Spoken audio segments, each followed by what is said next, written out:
આપણે બનાવશું આપણે માથામાં નાખવાનું તેલ, એમાં નાખશું થોડા કાંદા, આવી રીતે નાના નાના થોડા કટકા કરી નાખશું, નાના નાના કટકા કરી નાખશું અને કટકા કરીને પછી નાખીશું આપણે, કારણ કે તેલ બનાવશું ઘરે તો સારું લાગશે અને તમારા માથામાં ખોડો પણ નહીં રહે, લાંબા વાળ પણ થશે, ગ્રોથ પણ વધશે. આ તેલ નાખવાથી સારા ફાયદા થશે. વ્હાઈટ વાળ હશે તો કાળા થશે અને કાળા હશે એને આગળ વ્હાઈટ વાળ નહીં થવા દે. આપણે બનાવશું એમાં તેલ નાખશું ટોપરાનું, જેનું ટોપરાનું તેલ ઓઇલ લીધું છે, મેથી નાખશું આખી, કાંદા નાખશું અને જે કડવો લીમડો આવે એ પણ નાખશું અને થોડાક મીઠા લીમડાના પાન પણ નાખશું. બધું જ નાખીને આપણે આને સારી રીતે ઉકાળશું. ઉકાળી જાય ને પછી આને ઠરી જાય પછી આપણે એક નાની બોટલ ભરી લઈશું. 200 ગ્રામ જેટલું મેં તેલ લીધું છે.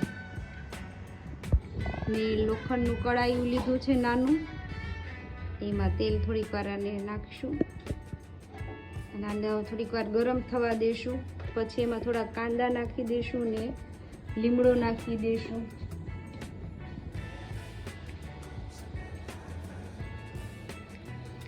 જો તેલ ગરમ થઈ ગયું છે, પહેલાં આપણે કાંદા નાખી દઈશું.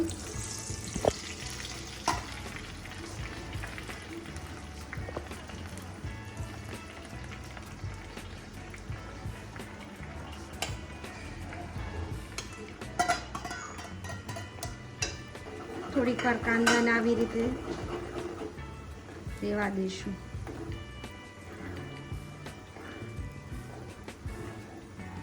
કાંદા નાખશું તો કંઈ તેલમાં સુગંધ નહીં આવે, અને જો તમને આ તેલની વાસ આવે તો તમે બહારથી સુગંધવાળી બોટલ મળે છે તે અંદર નાખી શકો છો.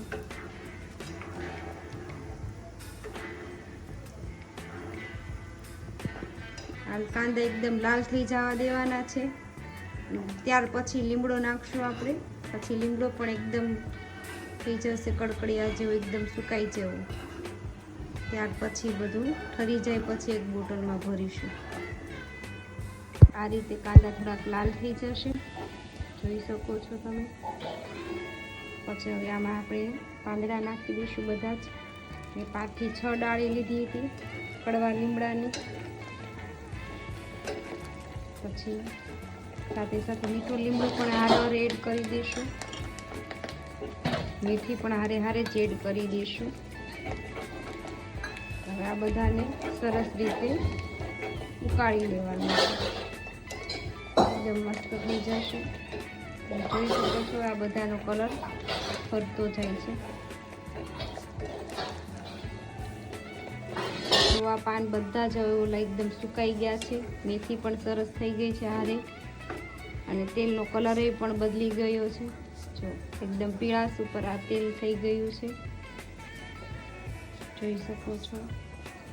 હવે આને ઠરવા દઈશું. એક કપડાની મૂકીને પછી ગાળી લઈશું. તેલ ઠરી ગયું છે. આને કપડાને લઈ લીધું છે અને એમાં બધું જ આ તેલ નાખી આ રીતે ગાળી લઈશું. છે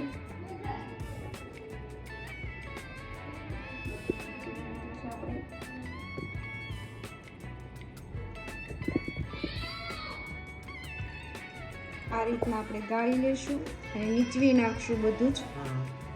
આમ કરીને ઠરી જાય એટલે બધું નીચવાઈ ગયું. હવે આને એક બોટલમાં ભરી દઈશું